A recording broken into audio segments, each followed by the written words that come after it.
Студентите на Техничкиот факултет денеска имаа можност да проследат предавање од минатогодишниот добитник на признанието најдобар млад научник, кој веќе 6-та година поред го доделува претседателот на Република Македонија. Неколку години се занимавам со работа на истражувачки проекти кои што се финансирани од Европската унија и НАТО, и добитник бев на наградата заради моите трудови, моите завршени проекти во 2014 година. Моите истражувања се од областа на бежичните мрежи и комуникации, подспецифично во когнитивните мрежи, во техниките за повеќе кратен пристап, во сензорските мрежи, процесирање на сигнали и слично. Јавниот повик за избор на најдобар млад научник за 2015 година е во тек и истиот трае до 31 декември годинава.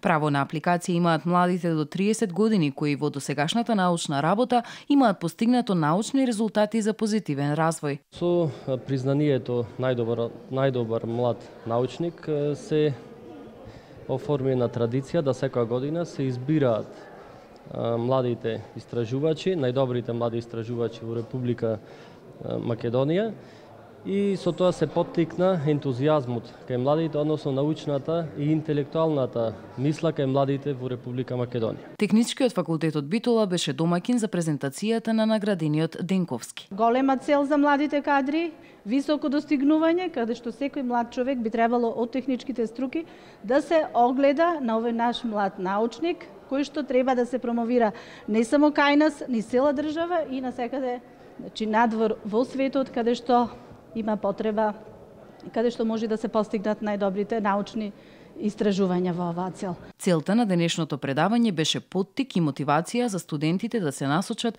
кон примерот на овие млади истражувачи.